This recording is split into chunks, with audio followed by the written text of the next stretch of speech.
এর মধ্যে সেই আবেদনে অগ্রাধিকার দিয়ে বাড়ির বিকল্প ব্যবস্থা আমাদের সরকার করবে, কারোর উপর নির্ভর করতে হবে না। আপনাকে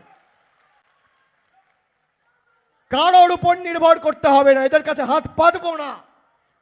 গলা কেটে দিলেও জয় বাংলা বেরোবে, মাথা নিচু করব না, বশ্যতা স্বীকার করব না, আত্মসমর্পণ করব না। সেই জন্যই আমি বলেছি, কৃষক, ছাত্র, যুব যারা ভোট দিয়েছিলেন তারা নিজেদের অধিকারকে সামনে রেখে ভোট দিয়েছিলেন। আমি যখন নবজোয়ার করেছি, আমি বিভিন্ন ব্লকে সভা সমিতি করতে গেছি, জঙ্গলমহলের বিস্তীর্ণ এলাকা জুড়ে, ঝাড়গ্রাম, পুরুলিয়া, বাঁকুড়া, বিষ্ণুপুর, 4টে আসনই বিজেপি জিতেছে। আমাকে গরিব মানুষ রাস্তায় বৃষ্টিতে ঝড়ে রোদ্রে দাঁড়িয়ে বলেছে, বাবা 2 বছর ধরে বাড়ির জন্য নিবেদন করছি, বাড়ি পাচ্ছি না গো, কিছু একটা ব্যবস্থা করো। বৌদিরা রাস্তায় দাঁড়িয়েছে, আমারে বলেছে হাত ধরে, মাথায় আশীর্বাদ করে যে বাবা সরষের তেলের প্রায় 200 টাকা লিটার, 3 টাকার ডিম, 6 টাকা, 170 টাকা পাতিলেবু, রান্নার গ্যাস 1100 টাকা, চিনির দাম 3 গুণ, 120 টাকার চা পাতা 280 টাকা। দিদিকে একটু বলো না লক্ষ্মীর ভাণ্ডারটা যদি বাড়ানো যায়। আমি বললাম, মা তোমাদের কথা আমি জননেত্রী অবধি পৌঁছে দেবো, তারপর কি সিদ্ধান্ত তিনি নেবে সেটা তার উপর ছেড়ে দিন, কিন্তু বিশ্বাস আর আস্থাটা দয়া করে রাখবেন।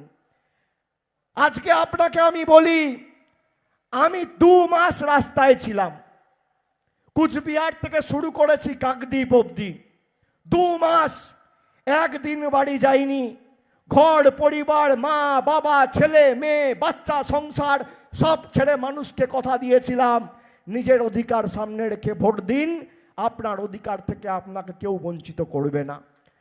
ভাবে না যে আমার একটা ভোটে কি পরিবর্তন হবে, কি হবে আমার একটা ভোটে? সরকার তো পাল্টাবে না, বিধায়ক তো পাল্টাবে না, সাংসদ তো পাল্টাবে না, কেন্দ্র সরকার তো পাল্টাবে না, আমার একটা ভোটের দাম কি?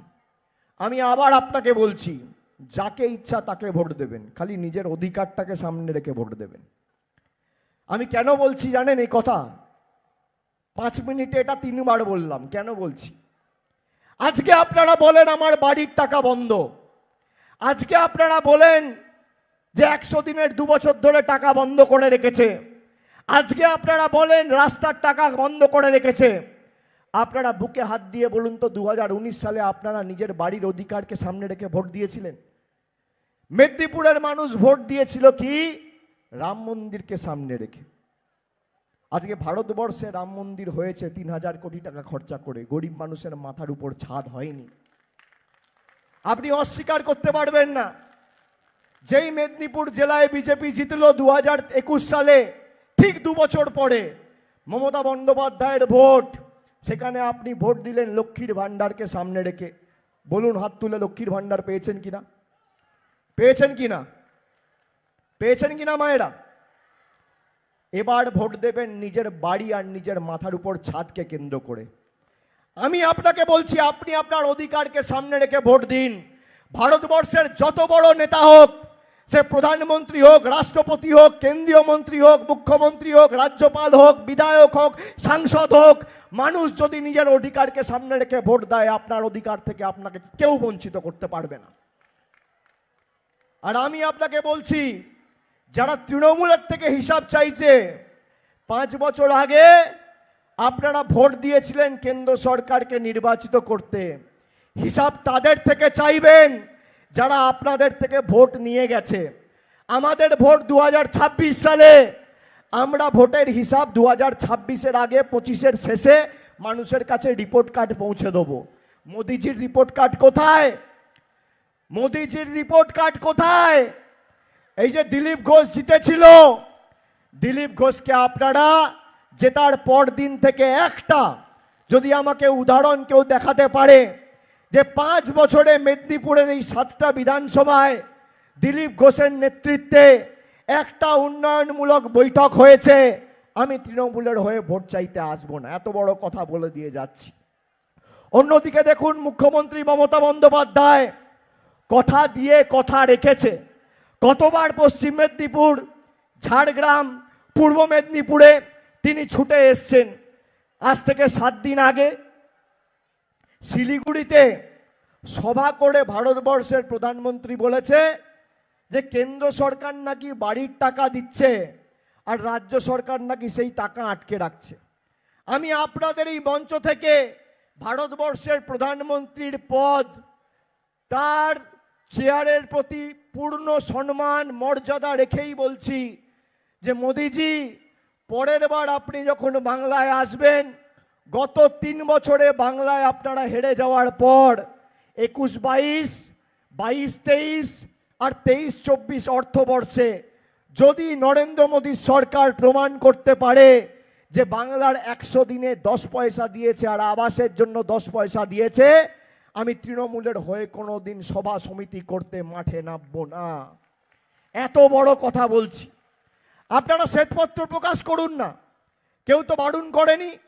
আপনি বলুন কোথায় যাবেন। আমি এই মেদিনীপুরের মাটি থেকে চ্যালেঞ্জ করছি।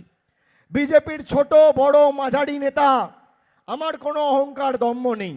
বড় নেতা আসলেও আসতে পারে, সচিব চাইলেও আসতে পারে, আর যদি কোনো মাঝারি ছোট কার্যকর্তাও আসতে চায়, কর্মী আসতে চায়, আমিও তৃণমূলের কর্মী, বিজেপির যে কোনো কর্মীকে আমি স্বাগত জানাবো। যে আপনি একদিকে মাইক ধরবেন আর একদিকে খালি কাগজ দেখাবেন যে 3 বছরে আপনি বাড়ির কত টাকা দিয়েছেন।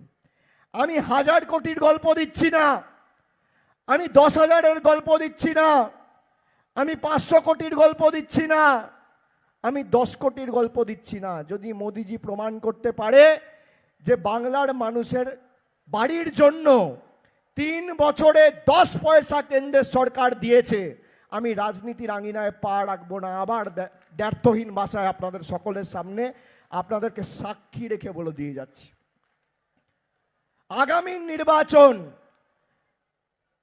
শুধু নির্বাচিত করার নির্বাচন নয়। যারা আপনাদের থেকে ভোট নিয়ে, আপনাদের মিথ্যে কথা বলে, ভাওতা দিয়ে, ভুল বুঝিয়ে 5 বছর দিল্লিতে গিয়ে ফুর্তি করেছে, তাদের উচিত শিক্ষা দেওয়ার ভোট আর জামানত বাজেয়াপ্ত করার ভোট।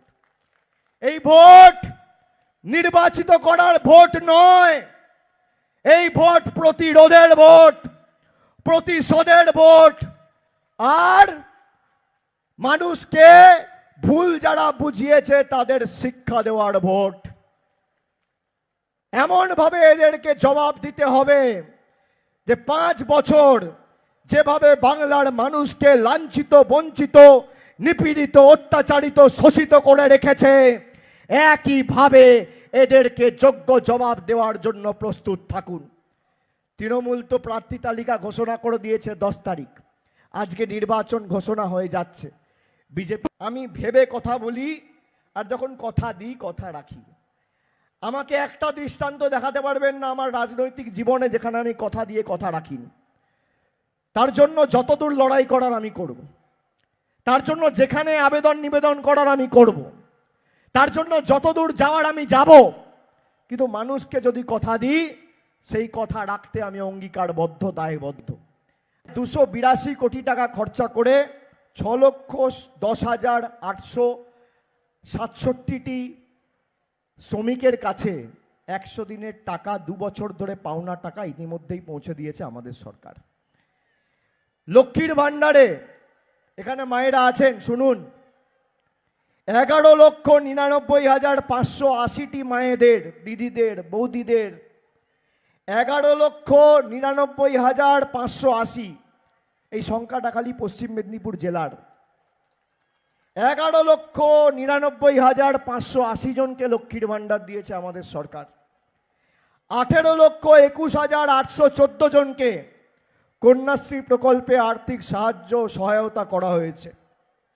বিনামূল্যে রেশন 47,42,497 জনকে বিনামূল্যে রেশন দেওয়া হচ্ছে। জয় জোহার 38,499 জন লোককে আর্থিক সাহায্য সহায়তা করা হচ্ছে। তপশিলি বন্ধু প্রায় 53,531 জনকে আর্থিক সাহায্য সহায়তা করা হচ্ছে 60 বছরের ঊর্ধ্বে যারা। ঐক্যশ্রী স্কলারশিপে মাইনরিটি ভাইদের, সংখ্যালঘু ভাইদের 11,07,253 জন ছাত্রছাত্রীকে আর্থিক সাহায্য সহায়তা প্রদান করা হয়েছে।